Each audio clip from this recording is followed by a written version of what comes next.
ಜಲ ಸಂಕಷ್ಟ, ನಾಗಲಮಡಕೆ ಜಲಾಶಯ ಬರಿದು. ಪಾವಗಡ ತಾಲೂಕಿನ ಜೀವನಾಡಿಯಾಗಿದ್ದ ಉತ್ತರ ಪಿನಾಕಿನಿ ನದಿ ಮತ್ತು ನಾಗಲಮಡಕೆ ಜಲಾಶಯ ಸಂಪೂರ್ಣ ಬತ್ತಿ ಹೋಗಿವೆ. ಆಂಧ್ರದ ಕೃಷ್ಣಾ ನದಿಯು ನೀರು ಉತ್ತರ ಪಿನಾಕಿನ ಮೂಲಕ ಹರಿದು ಬಂದಾಗ ಮಾತ್ರ ನಾಗಲಮಡಕೆ ತುಂಬಿ ಅಲ್ಲಿಂದ ಪೇರೂರು ಡ್ಯಾಂಗೆ ನೀರು ಹರಿಯುತ್ತಿತ್ತು. ಆದರೆ ಈಗ ನೀರಿನ ಹರಿವು ನಿಂತು ಕೆರೆ ಕಟ್ಟೆಗಳ ಬಿರುಕು ಬಿಟ್ಟಿವೆ. ನದಿ ಬತ್ತಿದ ಪರಿಣಾಮ ಅಂತರ್ಜಲ ಮಟ್ಟ 1200 ಅಡಿಗೂ ಕೆಳಕ್ಕೆ ಕುಸಿದಿದೆ. ಕೃಷಿ ಹೈನುಗಾರಿಕೆ ಸಂಕಷ್ಟಕ್ಕೆ ಸಿಲುಕಿದ್ದು ರೈತರು ಜಾನುವಾರುಗಳನ್ನು ಕಡಿಮೆ ಬೆಲೆಗೆ ಮಾರಾಟ ಮಾಡುವ ಸ್ಥಿತಿಯಲ್ಲಿದ್ದಾರೆ. ನಾಗಲಮಡಕೆ ಡ್ಯಾಂನಲ್ಲಿ ಹೂಳು ತುಂಬಿರುವುದು ಮತ್ತು ಮರಳು ಗಣಿಗಾರಿಕೆ ಒತ್ತುವರಿ ಸಮಸ್ಯೆಯು ಕಾರಣವಾಗಿದೆ. ಕರ್ನಾಟಕ ಆಂಧ್ರ ಪ್ರದೇಶದ ಜನಪ್ರತಿನಿಧಿಗಳು ಜಂಟಿಯಾಗಿ ಕೃಷ್ಣೆಯ ನೀರನ್ನು ಹರಿಸಿ ಹೂಳು ತೆಗೆದು ಅಂತರ್ಜಲ ಮರುಪೂರಣಕ್ಕೆ ಶಾಶ್ವತ ಯೋಜನೆ ಜಾರಿಗೊಳಿಸಬೇಕು ಎಂದು ರೈತರು ಆಗ್ರಹಿಸಿದ್ದಾರೆ. ಈ ಸಮಸ್ಯೆ ಪರಿಹಾರವಾಗಿದ್ದರೆ ಪಾವಗಡದ ಕೃಷಿ ಸಂಸ್ಕೃತಿಯೇ ನಾಶವಾಗುವ ಭೀತಿ ಇದೆ. ತಾಲೂಕಿನ ಪ್ರಸಿದ್ಧ ಪುಣ್ಯಕ್ಷೇತ್ರವಾದ ಅಂತ್ಯ ಸುಬ್ರಹ್ಮಣ್ಯ ಸ್ವಾಮಿ ದೇವಸ್ಥಾನಕ್ಕೆ ಭಕ್ತರ ಸಾಗರವೇ ಹರಿದು ಬರುತ್ತಿದೆ. ಕೇವಲ ಕರ್ನಾಟಕ ಮಾತ್ರವಲ್ಲದೆ ನೆರೆಯ ಆಂಧ್ರ ಪ್ರದೇಶ, ತೆಲಂಗಾಣ ಹಾಗೂ ತಮಿಳುನಾಡಿನಿಂದ ಪ್ರತಿದಿನ ಸಾವಿರಾರು ಭಕ್ತರು ದರ್ಶನಕ್ಕಾಗಿ ಆಗಮಿಸುತ್ತಿದ್ದಾರೆ. ಆದರೆ ಕ್ಷೇತ್ರಕ್ಕೆ ಬರುವ ಭಕ್ತರಿಗೆ ತೀರ್ಥ ಸ್ನಾನದ ಭಾಗ್ಯ ಮಾತ್ರ ಸಿಗುತ್ತಿಲ್ಲ. ಕ್ಷೇತ್ರದ ಪಕ್ಕದಲ್ಲಿ ಹರಿಯುವ ಉತ್ತರ ಪಿನಾಕಿನಿ ನದಿ ಸಂಪೂರ್ಣ ಬತ್ತಿ ಹೋಗಿದೆ. ಇದರಿಂದಾಗಿ ದೇವಸ್ಥಾನದ ಪ್ರಮುಖ ಸಂಪ್ರದಾಯವಾದ ತೀರ್ಥ ಸ್ನಾನ ಮಾಡಲು ಭಕ್ತರು ಸಾಧ್ಯವಾಗುತ್ತಿಲ್ಲ. ದೂರದ ಊರುಗಳಿಂದ ಹರಕೆ ಹೊತ್ತು ಬರುವ ಭಕ್ತರು ನದಿಯಲ್ಲಿ ನೀರಿಲ್ಲದ ಕಾರಣ ಬರಿಗೈಲಿ ವಾಪಸ್ಸಾಗುವಂತಾಗಿದೆ. ಸ್ನಾನಕ್ಕೆ ನೀರಿನ ವ್ಯವಸ್ಥೆ ಇಲ್ಲದ ಕಾರಣ ಭಕ್ತರಿಗೆ ತೀವ್ರ ಅಸೌಕರ್ಯ ಉಂಟಾಗುತ್ತಿದೆ.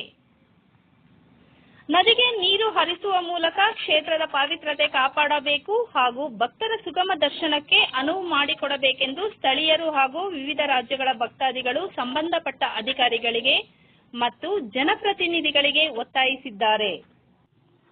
ಮಾಧ್ಯಮದವರೊಂದಿಗೆ ಮಾತನಾಡಿದ ತುಮಕೂರು ಜಿಲ್ಲಾ ಹಾಲು ಉತ್ಪಾದಕರ ಸಹಕಾರ ಸಂಘಗಳ ಒಕ್ಕೂಟದ ಅಧ್ಯಕ್ಷರು ಹಾಗೂ ಶಾಸಕರಾದ ಎಚ್ ವಿ ವೆಂಕಟೇಶ್ ಅವರು ನಾಗಲಮಡಕೆ ಅಣೆಕಟ್ಟನ್ನು 1999ರಲ್ಲಿ ಅಂದಿನ ಮುಖ್ಯಮಂತ್ರಿ ಎಸ್ ಎಂ ಕೃಷ್ಣರವರ ನೇತೃತ್ವದಲ್ಲಿ ಅಂದಿನ ಶಾಸಕರಾಗಿದ್ದ ವೆಂಕಟರಮಣಪ್ಪನವರ ಪ್ರಯತ್ನದಿಂದ 20 ಕೋಟಿ ವೆಚ್ಚದಲ್ಲಿ ನಿರ್ಮಾಣಗೊಂಡಿದ್ದು, ಅದಕ್ಕೆ 3 ವರ್ಷಗಳ ಹಿಂದೆ ಆಂಧ್ರ ಸರ್ಕಾರದ ಸಹಕಾರದಿಂದ ಉತ್ತರ ಪಿನಾಕಿಯ ಮೂಲಕ ನೀರು ಪೇರೂರು ಡ್ಯಾಂಗೆ ಹರಿಸಲು, ಈ ನದಿಯ ಮೂಲಕ ಪ್ಲಾಸ್ಟಿಕ್ ಪೇಪರ್ ಮೂಲಕ ನೀರು ಹರಿಸಲು ಬದಲು ನೈಸರ್ಗಿಕ ಹಳ್ಳದ ಮೂಲಕವೇ ನೀರು ಹರಿಸಲು ಆಂಧ್ರ ಸರ್ಕಾರಕ್ಕೆ ಮನವಿ ಮಾಡಿದ್ದೆವು.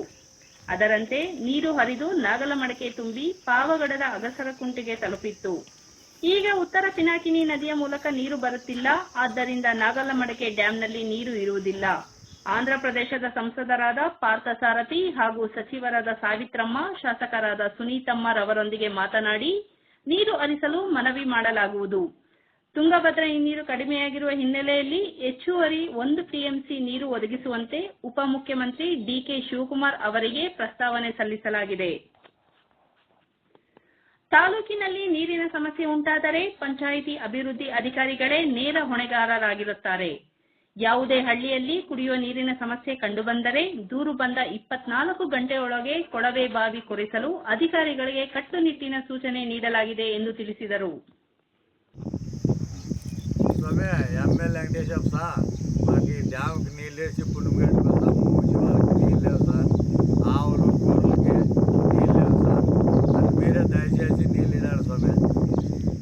ನಮಗೆ ನೀರು ಕುಡಿಯೋಕ್ಕೆ ಮತ್ತು ಜಾನುವಾರುಗಳಿಗೆ ಮತ್ತು ಎಲ್ಲ ರೈತರಿಗೆ ಅನುಕೂಲ ಆಗೋದು. ಈಗ ಬತ್ತಿ ಹೋಗಿದೆ, ಈಗ ಭೂಗರ್ಭ ನೀರಿಲ್ಲದೆ ಬತ್ತಿ ಹೋಗಿವೆ. ಹಂಗಾಗಿ ನಮಗೆ ಈಗಿರ್ತಕ್ಕಂಥ ನಮ್ಮ ಮಾನ್ಯ ಶಾಸಕರಾದ ವೆಂಕಟೇಶಪ್ಪನವ್ರಿಗೆ ನಾವು ಕೇಳ್ಕೊಳ್ಳೋದು ಏನಂದರೆ, ಈಗ ನಮ್ಮ ಪಕ್ಕದಾಗ ಆಂಧ್ರ ರಾಷ್ಟ್ರದ ಸುನೀತಮ್ಮ ಅಂತ ಶಾಸಕರಿದ್ದಾರಲ್ಲ, ಅವ್ರಿಗಿವರು ಸುಮಾರು ವರ್ಷದ ಒಡನಾಟ ಐತೆ. ಈಗ ಸದ್ಯಕ್ಕೆ ಅವ್ರ ಹತ್ರ ಮಾತಾಡಿ ಅವ್ರ ಹತ್ರ ಈಗ ಈ ಗೊಲ್ಲಲ್ಲಿ ಡ್ಯಾಮ್ನಿಂದ ನಮ್ಮ ಈ ನಾಮಡಕೆ ಡ್ಯಾಮ್ಗೆ ತುಂಬಿಸಿ ಮತ್ತು ಇಲ್ಲಿಂದ ಮತ್ತು ಪೇರೂರು ಡ್ಯಾಮ್ಗೆ ಹರಿಯೋದಂಗೆ ಮಾಡಿಸಿ ನಮಗೆ ಅನುಕೂಲ ಮಾಡಿಕೊಡ್ಬೇಕು ತಮ್ಮಲ್ಲಿ ವಾದ ಮತ್ತು ದೊಡ್ಡಪ್ಪವ್ರಿಗೆ ಮತ್ತು ಮಾನ್ಯ ಶಾಸಕರಾದ ಜನಪ್ರಿಯ ಶಾಸಕರಾದ ವೆಂಕಟೇಶ್ ಅವ್ರಿಗೆ ನಮ್ಮ ಹೃದಯಪೂರ್ವಕ ಧನ್ಯವಾದಗಳು ಕೇಳ್ತಾ ಮನವಿ ಮಾಡ್ಕೊಳ್ತಾ ಇದ್ದೀವಿ. ಪ್ರಕಾಶ್ ರೆಡ್ಡಿ ಅಂತ ಹಾಂ ಒಂದ್ಸಲ ತಗೊಂಡೋಗಿದ್ರು ಪೇರೂರು ಡ್ಯಾಮ್ಗೆ. ಹಾಂ ಅಷ್ಟು ಬಿಟ್ರೆ ಇನ್ನು ಆವಾಗಲಿಂದ ಅಲ್ಲ ಅವಾಗ ನೀರು ಡ್ಯಾಮ್ ತಗೊಂಡೋಗ ಈ ಡ್ಯಾಮ್ ತುಂಬಿತ್ತಾ? ಇಲ್ಲ ಹಾಂ ತುಂಬಿಲ್ಲ. ಹಾಂ ಅದಾದ್ಮೇಲೆ ತುಂಬಿತು ಯಾವುದು ನೀರು ಅವ್ರು ಬಿಟ್ಕೊಂಡು ತುಂಬಿತು? ತುಂಬಿತು. ಏನು ನೀರು ಇರೋದ್ರಿಂದ ಏನೆಲ್ಲ ಅನುಕೂಲ ಆಯಿತು? ಎಷ್ಟು ಹಳ್ಳಿಗಳಿಗೆ ಸೇಫ್ ಆಗ್ತಿತ್ತು ಅವಾಗ ಅಂತ? ಸುಮಾರು ಈ ಆಂಧ್ರ ಕಡೆ ಈ ಕರ್ನಾಟಕ ಕಡೆ ಹಳ್ಳಿಗಳೆಲ್ಲ ಶೇಪ್ ಆಗಿತ್ತು. ಸೇಫ್ ಆಗುತ್ತೆ. ಹಾಂ ಅಷ್ಟು ಹಳ್ಳಿಗಳಿಗೆ ಅನುಕೂಲ ಆಗುತ್ತೆ. ಈ ಸರಿ ಯಾರಲ್ಲಿ ಮನವಿ ಮಾಡ್ಕೊಂತಾರೆ? ಯಾರಿಗೆ ಮನವಿ ಮಾಡ್ಕೊಳ್ತಾರೆ ನೀರು ಬಿಡಿಸಿ ಅಂತ? ನಮಗೆ ಮನವಿ ಮಾಡ್ಕೋಬೇಕು. ಇನ್ನು ಶಾಸಕರು ಅವರೇ ಅಲ್ವಾ ನಮ್ಮ ಶಾಸಕರು, ಹಾಂ ಅವ್ರನ್ನೇ ಕೇಳ್ಕೊಬೇಕು. ಹೌದಾ? ಕೊರತೆ ಜಾಸ್ತಿ ಆಗೈತೆ. ಈ ಹಸು ಕರುಗಳಿಗೆ ಇವೆಲ್ಲ ನೀರಿನ ವ್ಯವಸ್ಥೆ ಕೊರತೆ ಇದೆ. ಮತ್ತು ಬೋರ್ವೆಲ್ ಇಲ್ಲಿ ನೀರಿಲ್ಲ ಅಂದರೆ ಬೋರ್ವೆಲ್ ನೀರು ತಗೊಳಲ್ಲ. ನೀರು ನಿಂತರೆ ಮಾತ್ರ ಬೋರ್ವೆಲ್ ಸೇಫ್ ಆಗುತ್ತೆ, ಹೊಲಗದ್ದೆಗಳೆಲ್ಲ ಸೇಫ್ ಆಗಿರ್ತವೆ, ರೈತರಿಗೂ ಅನುಕೂಲ ಆಗುತ್ತೆ. ಒಳ್ಳೆಲ್ಲ ಒಣಗೋಗ್ತಾ ಇದೆ. ಈಗ ನದಿ ನೀರು ಹೆಂಗೆ ಹೋಗ್ತಾ ಇದೆಯೋ ಹಳ್ಳದೆಲ್ಲ ಹಂಗೆ ಅದೇ ಥರ ಹೋಗಬೇಕು, ಪೇಪರ್ ಹಾಕಂಗಿಲ್ಲ ಅಂತೇಳಿ ನಾವು ಆಗಿನ ವೈಎಸ್ಆರ್ ಸರ್ಕಾರಕ್ಕೆ ಹೇಳಿದ್ವಿ. ಅವರು ಅದೇ ಥರ ಮಾಡಿದ್ರು. ಆಗ ನಮಗೆ ಉತ್ತರ ಪಿನಾಕಿ ನದಿನೂ ತುಂಬಿತು. ಪಾವಡಕ್ಕೆ 3 ವರ್ಷಗಳ ಕಾಲ ಸತತವಾಗಿ ನೀರನ್ನು ಕೊಟ್ವಿ. ಆ ಡ್ಯಾಮ್ ಮುಖ್ಯವಾಗಿ ಡ್ಯಾಮೇ ಇಲ್ಲದೆ ನೀರು ಬರ್ತಾ ಇರಲಿಲ್ಲ. ಆಗಿನ ನಮ್ಮಪ್ಪ ಎಸ್.ಎಂ. ಕೃಷ್ಣ ಅವ್ರ ಕಾಲದಲ್ಲಿ 1999ರಲ್ಲಿ 24 ಕೋಟಿ ವೆಚ್ಚದಲ್ಲಿ ಆ ಡ್ಯಾಮನ್ನು ಮಾಡಿದ್ರು. ಈಗ 3 ವರ್ಷಗಳ ಕಾಲ ಒಂದೇ ಒಂದು ದಿವಸ ಕುಡಿಯೋ ನೀರಿನ ಸಮಸ್ಯೆ ಆಗಿಲ್ಲ ಪಾವಗಡದಲ್ಲಿ. ಈಗಲೂ ಅದೇ ಥರ ಸಮಸ್ಯೆ ಇಲ್ಲಂಗೆ ಹೋಗ್ತಾ ಇದೆ.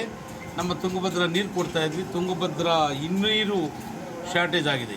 ಹಾಗಾಗಿ ಮಾನ್ಯ ಸಚಿವರು ಡಿ.ಕೆ. ಶಿವಕುಮಾರ್ ಸಾಹೇಬರಿಗೆ ನಾವು ಒಂದು ಮನವಿಯನ್ನು ಮಾಡಿದ್ದೀವಿ.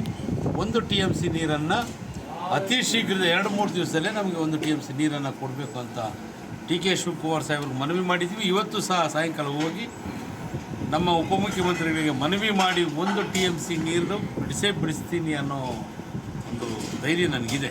ಯಾಕಂದರೆ ಸಾಹೇಬರು ಮನವಿ ಮಾಡಿದ್ದೀವಿ, ಒಪ್ಪಿಸಿದ್ದೀವಿ. ಸಾಯಂಕಾಲ ಹೋಗಿ ಮಾತಾಡಿ 1 TMC ನೀರು ಕೊಟ್ಟರೆ 1 ತಿಂಗಳು ನಾವು ಮೇಂಟೈನ್ ಮಾಡೋದು ತಾಲೂಕಲ್ಲಿ ಕುಡಿಯೋ ನೀರು.